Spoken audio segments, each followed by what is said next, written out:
Lunatas kanthi lelampahan Sri Sutoyo dening Kidalang Ki Hadi Sugiyarto kagem mangayu bagya wontenipun pembangunan jembatan Garuda wonten Padukuhan Jatingarang Lor Jatisarana Nanggulan Kulon Progo.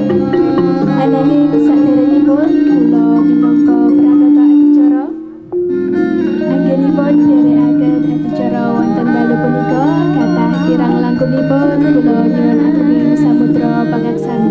Saking kula akhiri wassalamualaikum warahmatullahi wabarakatuh.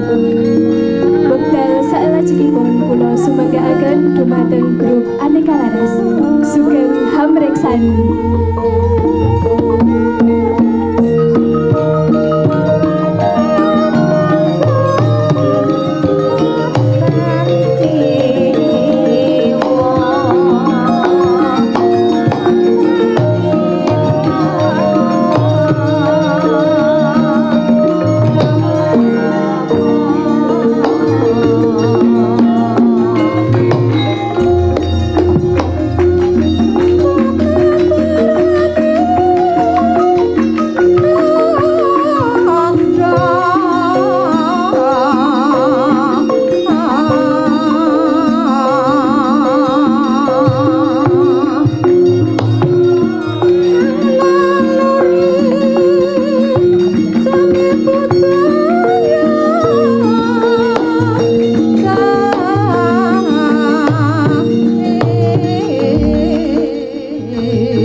dan muncar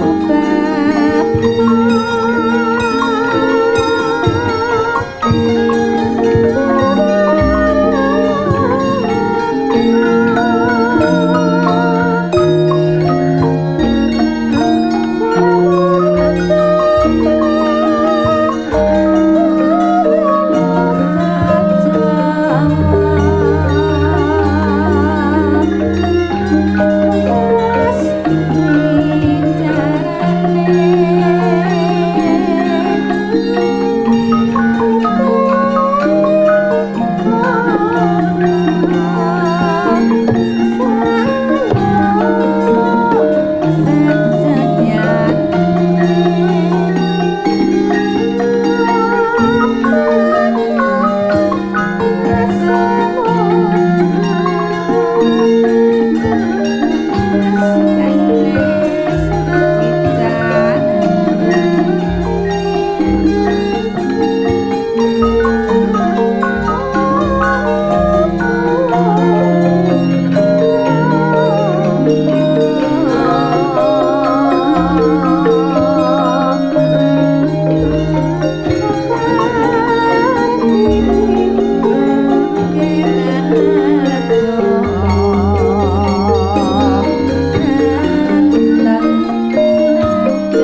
Wetan padhang kasolan purnameng gegono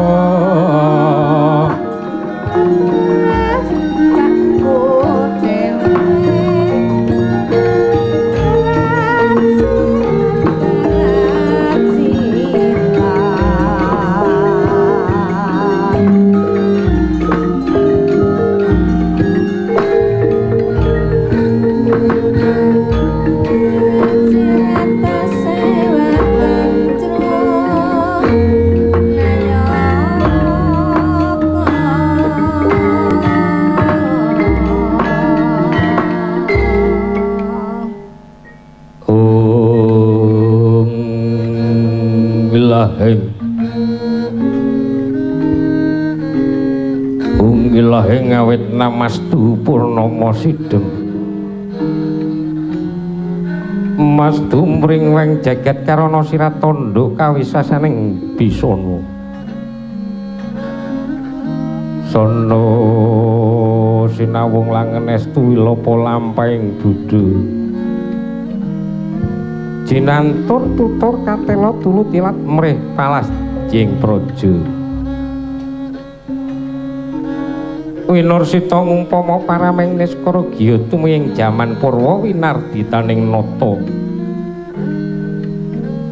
mangke tekap wasaning gupita mangkiyun perlambang matumpa-tumpa panggung panggeng panggunggung sarmu ing tata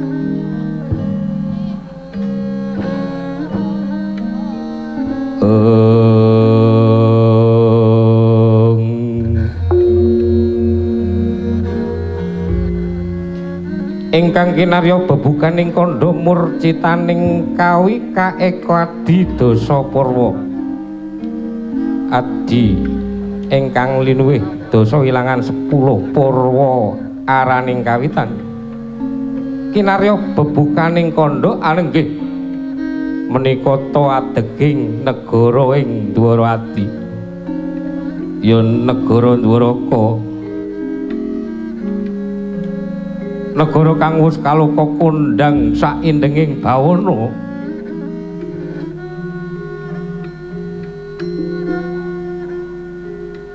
iya kasebut ing jagat raya negara kang katon panjang punjung pasir ukir loh jinawi gemah ripah tata karta lan raharja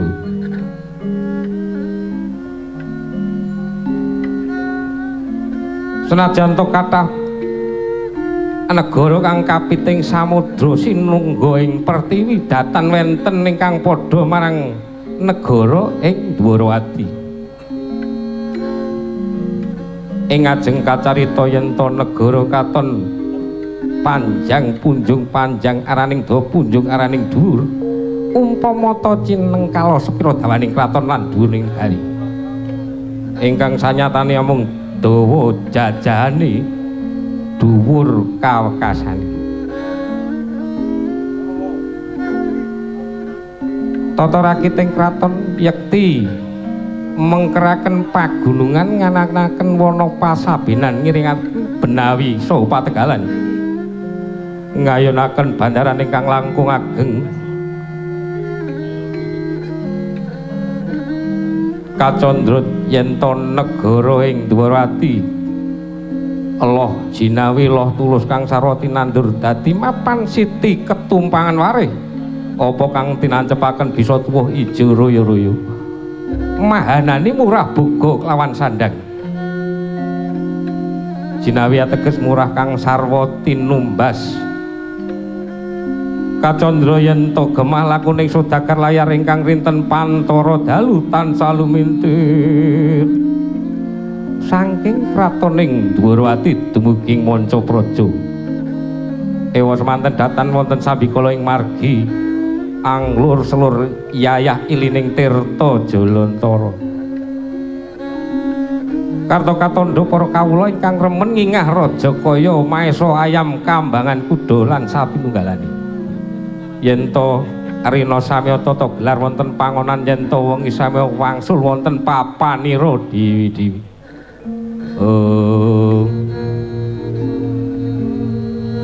Ararjo yekti negara kang tebih saking Durjana para kawula ingkang ayem tentrem nikmat mupakat sayek saeka praya ngangkat karyaning praja cekap semanten rupanganing negara kaloka yen to kraton ning Dwarawati gawat kaliwat liwat wingit kepati-pati candrane lakuning mendung kang mangemper barat kang piniak senajan to mandira kang adoh samya tumanglung kapraban panguwasaning kraton ning Dwarawati ukira berngungkuri kraton bisa njungkel kapisanan plak kami dara luntak ludiru sinten to ingkang kepareng lenggah ing kraton Dwarawati Nalindra Ticising Bathara jejuluk Prabu Sri Bathara Kresna ya Narayana Ali Murti Sasra Sumpena rikala semana kepareng anglenggahe keprabon lemek kasur babut pramudani pinalipit renda cinawisan Gandawida kepareng ngagem tirta jebat kasturi arum ngambar dumuging Pasewakan Jawi rikala semanten anampi Piswanira Raden Gatotkaca Nalendra Pringgondani ingkang katon manter tejane amimbuhi wewangunaning pisuwanan ing negara Dwarawati mengkeraken satriya Garbaruci ya senopatining negara Dwarawati Raden Setyaki ya Bima Kunting Tambak Yuda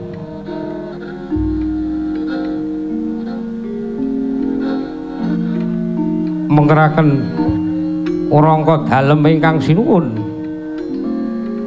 Patih Udawa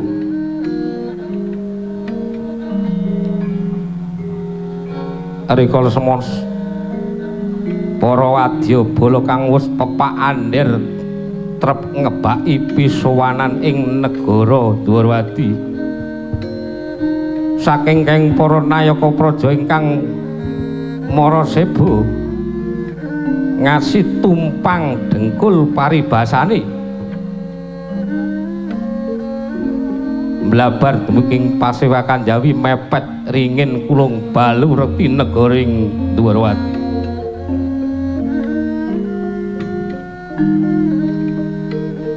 rikala semana tidhem permanen datan sabawa amung swarane gemblak gending piyolan kemasan amim witrenyuing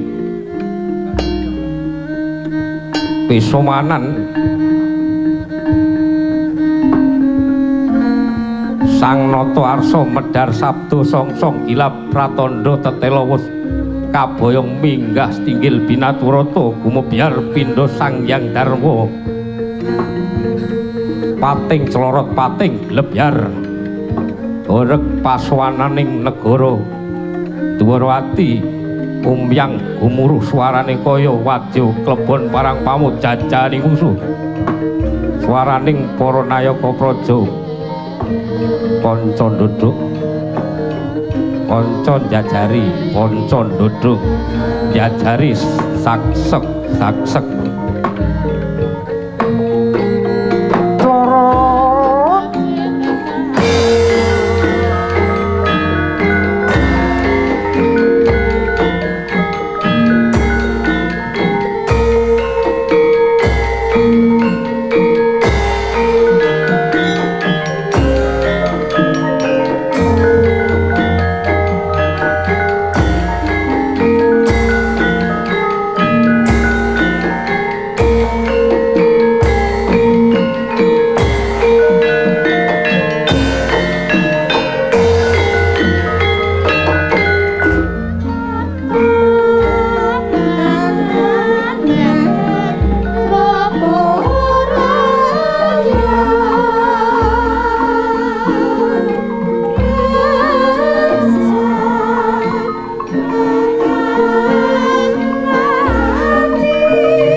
tinon ing pasewakan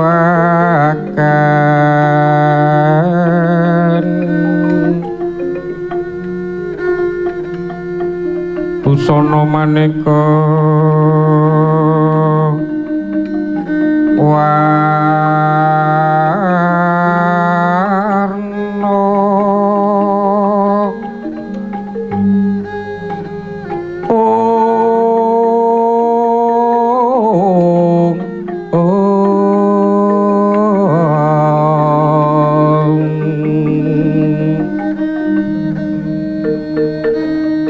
sepak puspiting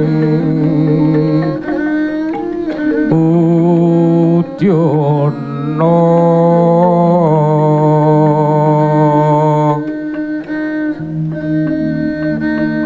miyang panjra sarwarukma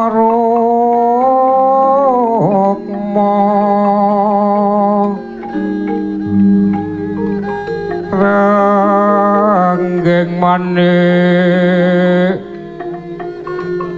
narawata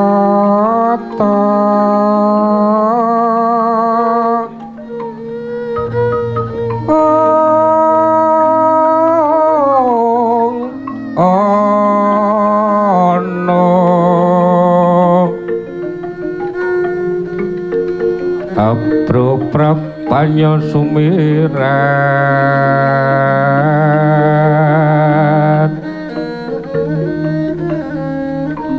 kenyaring tejo liwaran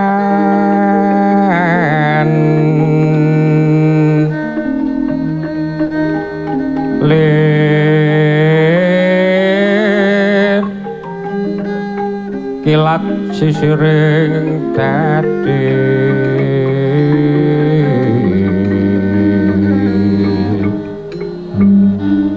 wimbo kekondombre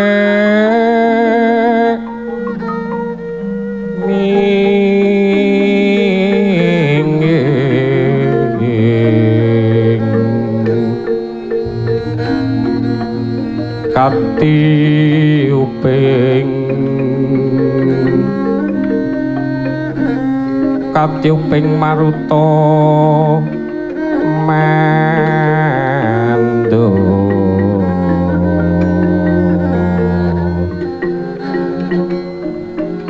saparan mangambar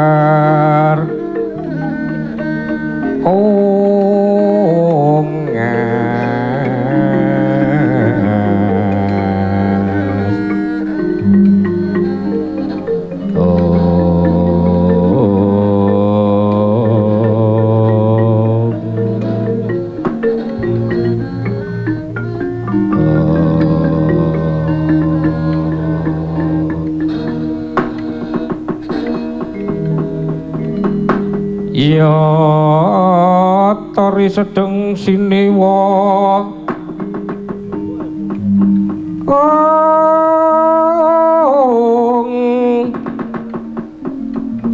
Maha Sri Bathara Kresna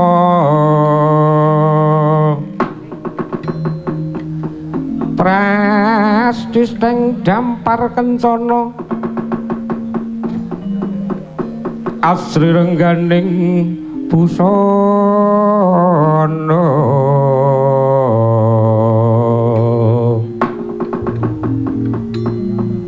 kinontrang kontrang lir Mas Rekna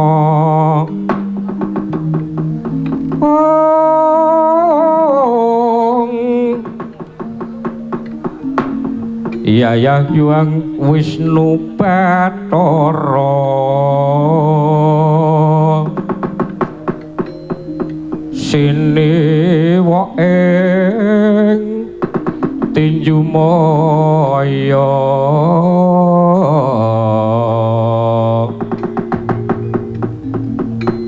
alon sabdaning Sang Naranata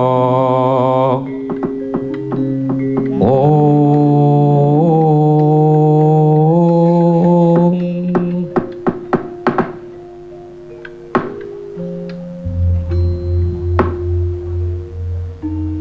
Niwang Sukma Adilumih Bawana Langgeng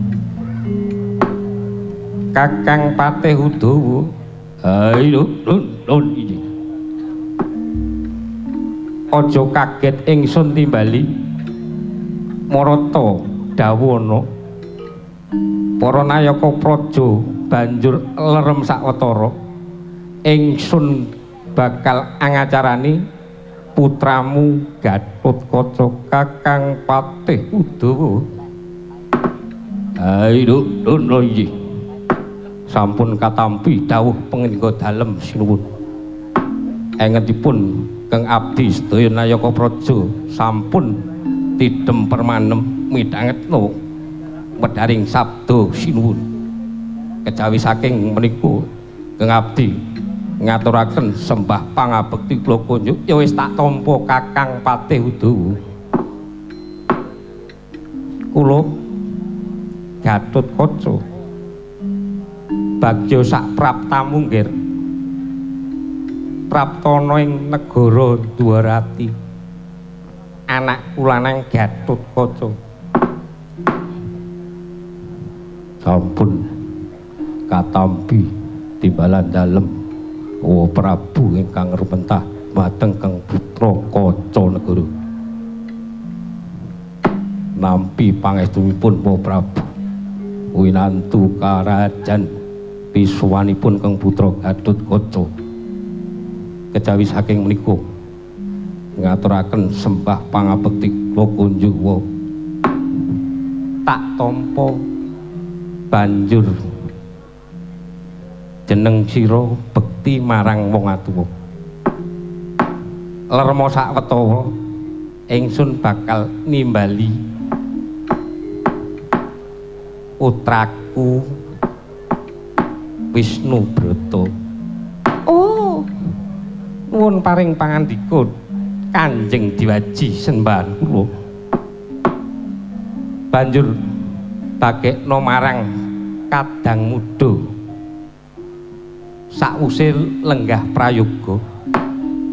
Dimas Gatotkaca.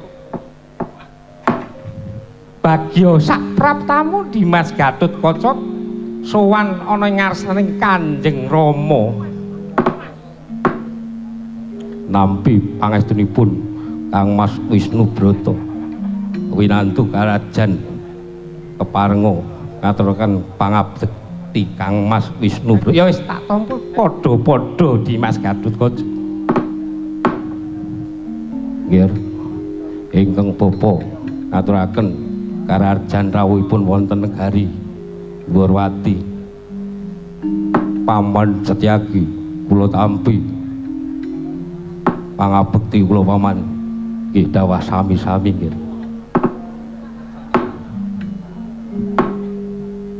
nggih anggir Kaca negara ngaturaken karajan rawuhipun nggih nampi pangestunipun Siwa Patih Udawa karajan pisuwan kula pangabekti kula Pak matur nuwun kula niku namung patih kok dibekteni karo Ratu Jan lah ngoten niku Kyai Mas Tyaki senajan ratu itu gelem ngatur bekti karo wong tuwa senajan niku patih ha nggih kula niku janjane sanget remen seneng kaya nek anggere Gatotkaca niku sowan wonten ing pring napa Dwarwati iri kepiye kakang seneng kula niku nyawang kok kete pisuwanan Dwarwati ku kok wangun kaya Sentosa senopatine Kyai Mas Tyaki wonten anggere Gatotkaca wah sing kula gumuni brengose niku lho remen wah ketok ganteng kok saged lemu ngoten niku rawisipun pripun to nggih nggih menika sampun ginaris wah mboten Kula kepengin sanget ya. Kula pengen brengos iki ngoten niku. Kanca kula niku nggih brengos. Sinten menika paman? Sing ngedram karo sing ngenong niku brengos. Ning mboten kados jenengan. Sing ngedram brengosen namung nggo nutupi lompong. Nek sing ngenong niku brengosen ping nggo meden-medeni bojone. Nggih, saestu. Mbok kala-kala kampir wonten Widara Kandhang nggih sanes pedal. Wah, kula tak mampir wah. Sesipun tesih napa mboten? Nggih mangke. Kakang Udawa. Ha iki iki ana pisuwanan ana wigati. Oh nggih, ngertos. Nggih kula sumanggaken monggo, monggo, monggo. Monggo, monggo, monggo dipun. Nyuwun ngapunten, nyuwun ngapunten. Anggir Gatut kok wong yo omong-omongan sedhela kok ya. Lah isih ra meneng. Sakwuse lenggah janjane ya tuaku nek. Aku ora pernah tuwa. Umpama aku nang kono kuwi wangun-wangun wae. Sik. Kakang Udawa muni piye? Mboten.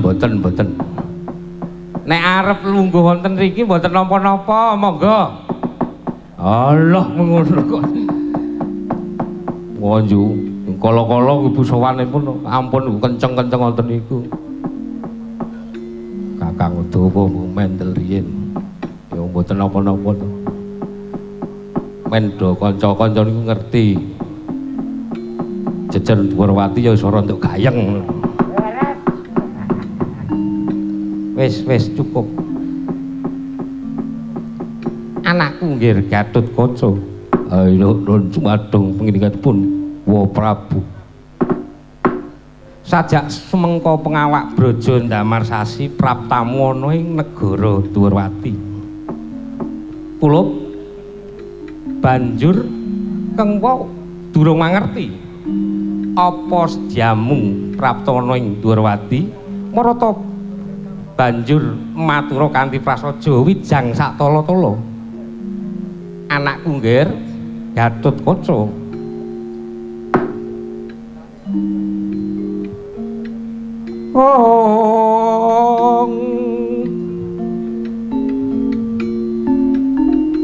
Kale lumut amrekanggeng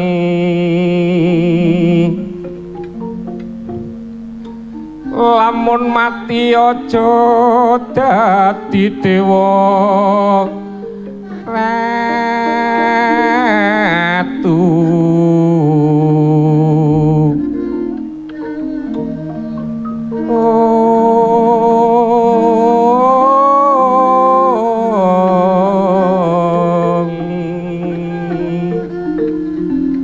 Sukma ilang kontrang kandringan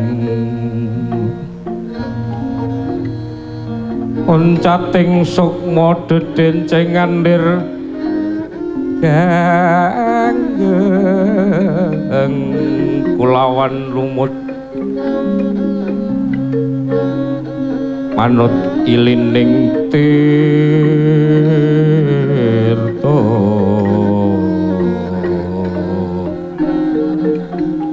lambak-lambak tumekeng samudra loyo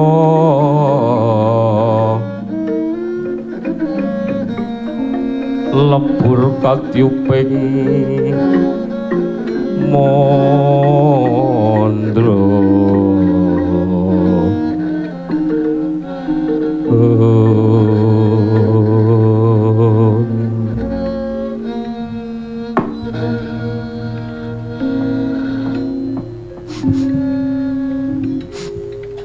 ngopo Dimas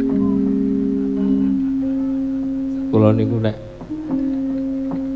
ngertos kawontenan kados mekaten kok kaya terenyuh ora ndene kok beda temen Anggir Gatut Kaca ditimbali malah kendel mawon. Nek Anggir Gatut Kaca pancen satriya sing pinilih kuat dadi kaya ngapa rasane ora bakal nangis. Anek aku ki mung patih. Cok kaya keloro-loro. Keloro-loro ing atase aku ki ndek kanca dalang kok nyurungi angkong.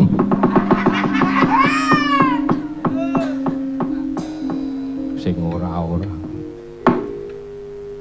Anakku lanang nggir Gatotkaca.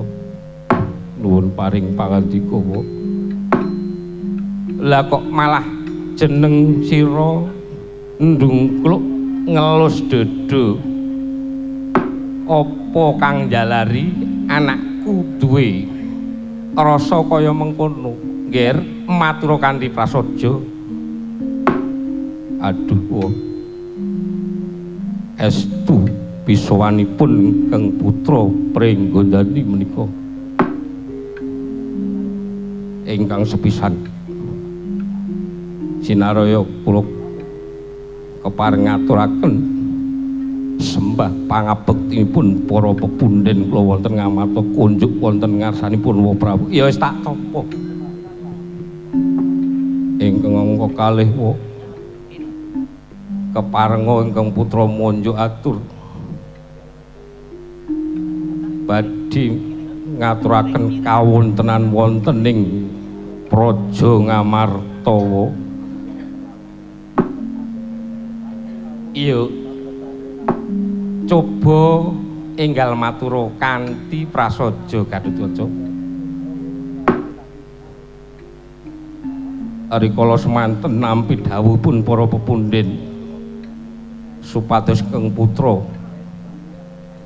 sowan wonten ngarsanipun Wa Prabu senajan rikala menika dereng titiwancinipun Wa Prabu tedhak wonten ing Ngamarta nanging awit kawontenaning negari Ngamarta dinten menika nandhang pepeteng.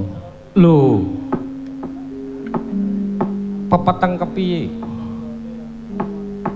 Umpama ta pancen ana bab kang kurang prayoga mestine Ngamarta ora kurang wicaksana ing kono Kakang Semar. Sak ora-orane Eyang Abiyasa. Mila kepareng Kang Putra badhe ngaturaken dinten menika sedaya para pinisepuh sampun budidaya mbudi sarana mrih pepadang negari kawontenanipun dereng saged nemahi pepadang mbok bilih ingkang putra kepareng ngaturaken kawontenan dinten menika negari nandhang pagebluk jalaran saking para kawula ingkang samya tanem tuwuh mboten saged mijilaken buga gagar wigar satemah kawontenan menika njalari tumindak ingkang boten prayoga. Kathah para kawula ingkang ngrebat biyada amargi namung bab perkawis pangan. Kathah para kawula ingkang kekirangan tedha ngantos nemahi kaperloyo sakit bebasan enjing sakit sonten tiwas sonten sakit enjing dumugi kaperloyo kontrang kantringan wa kawontenaning negari Ngamarta ingkang mangka menapa kelampah negari Ngamarta saged ical saking gumelaring jagat awit nandhang kacintakan wa para pepundhen amung angrantu rawuhipun Wa Prabu ing sakmangke saged paring pepadang mekaten wa jagat Dewa Bathara.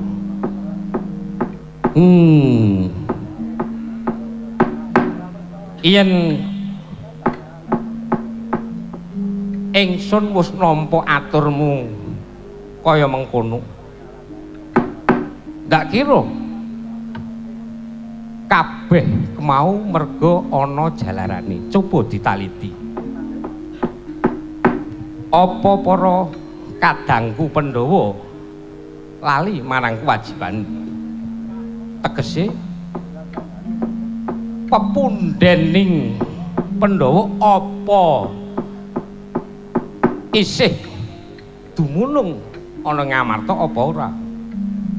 Kula kinten para pepundhen menika tasih jumeneng wonten nglenggahi wonten ing negari Ngamarta. Nah, pepundhen sing tak karepke ora ngemungake Eyang Abiyasa lan Kakang Semar. Ning ora cukup semono. Pancen saka pangrasane ingsun negara Ngamarta bakal kena coba kang luwih gedhe. Aduh kados pundi wae. Malah saka pangrasaku ora ngemungake pacobanmu tumanduk ana ing negara Ngamarta, nanging bisa uga malah uga nempuh ana ing negara Dwarawati. Lah Dimas Setyaki lan Kakang Patih Udawa, ayo Nun, kados pundi cumadong pangendikanipun Kaka Prabu wektu dina iki. Coba yen to Dimas Setyaki Kakang Udawa bisa nyawang marang kahanan, nggih saged jelas padang ngoten. Tegese kahanan ora ngemungake secara wadak, nanging coba gunakno nganggo permana jati, ateges talitine nganggo kebatinan. Awit bisa uga yen to telik sandipaya saka pangrasane ingsun malah bisa nempuh ana ing negara Dwarawati. Mula saka iku yen nganti ana bab sing nyolowadi, Dimas Setyaki Kakang Udawa kudu bisa tanggap ing sasmita. Kresna sinayeng manggelung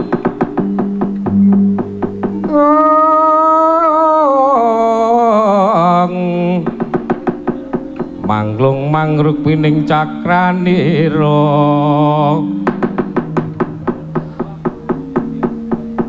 Coba Kakang Udawa lan Dimas Setyaki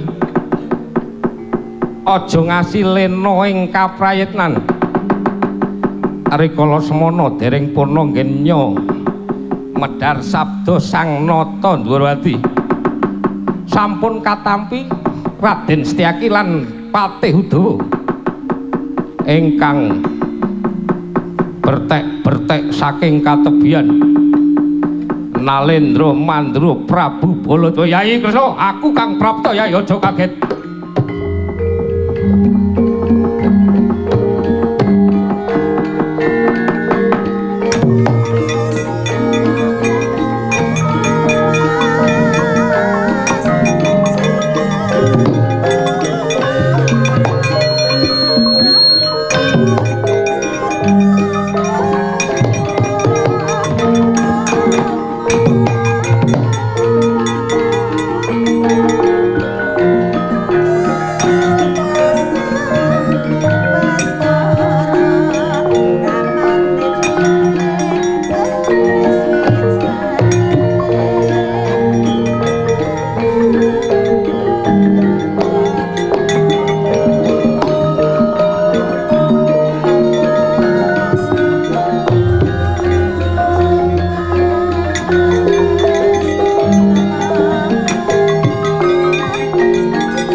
dening utamaning nata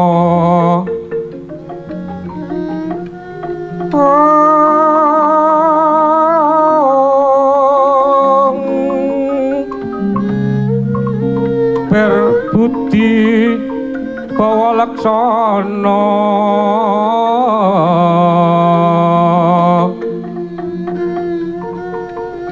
liring kang bawa laksana mangkono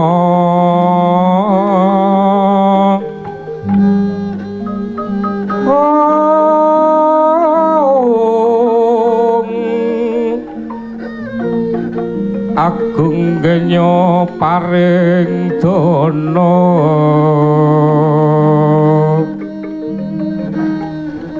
anggeganjar saben dina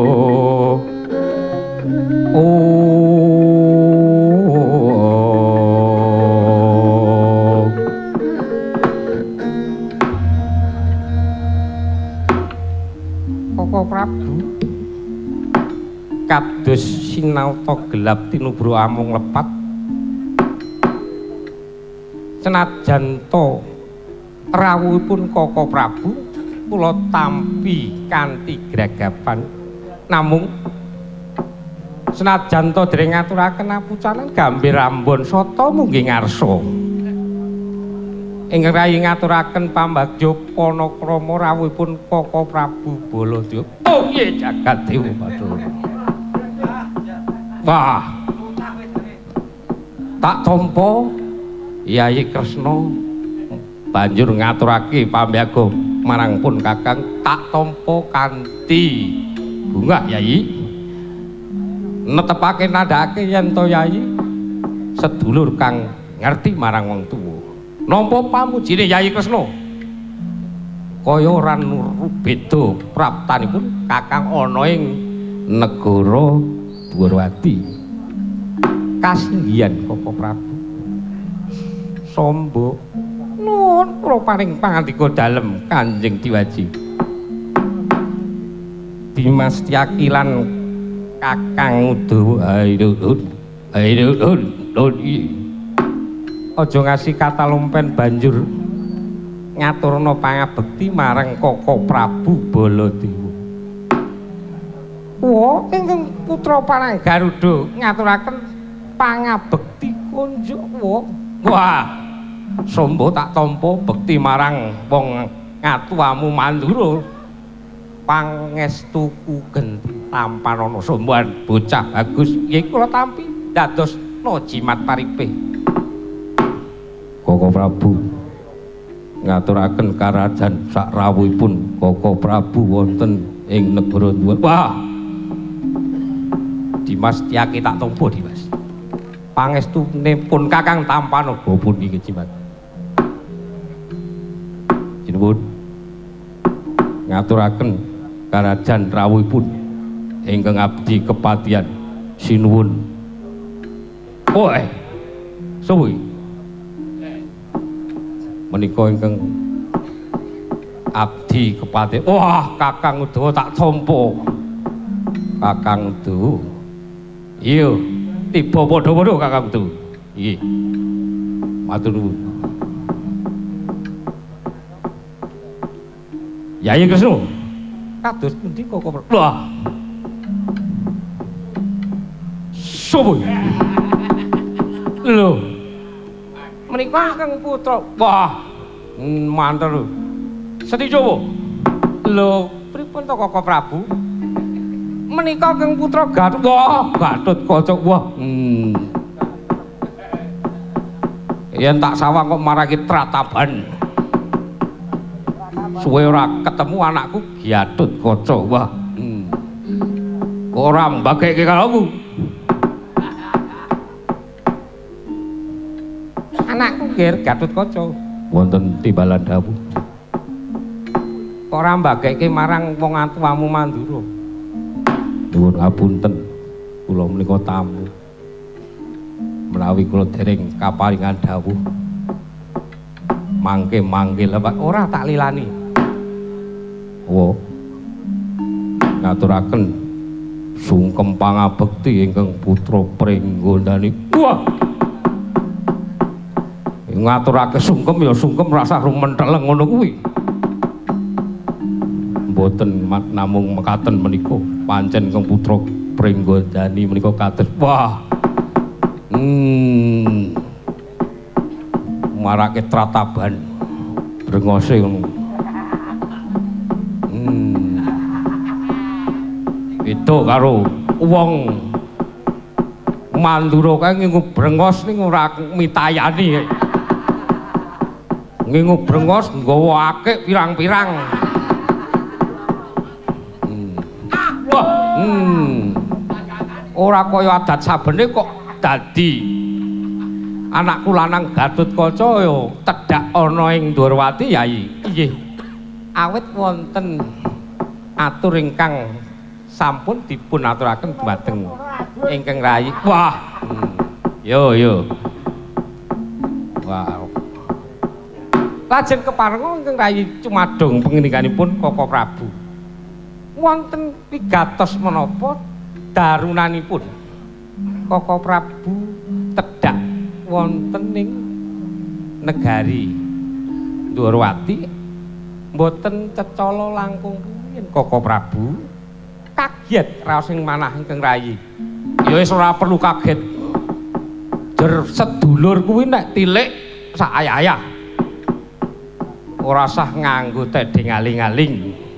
Pun Kakang Praptana ing negara Ndorowati kene merga pun Kakang rumangsa bingung binulungan.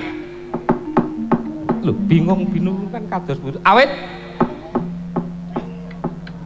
wektu dina iki negara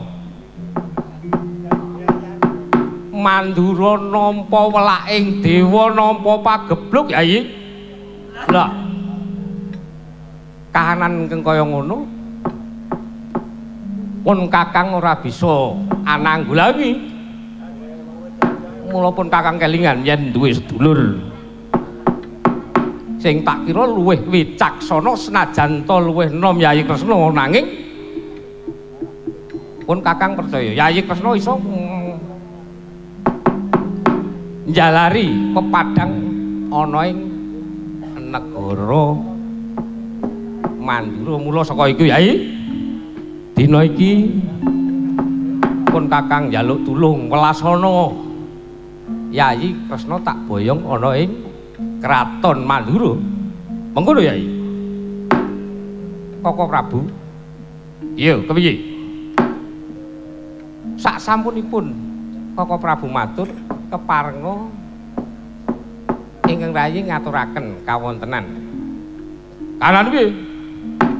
Koko Prabu menika Nalendra.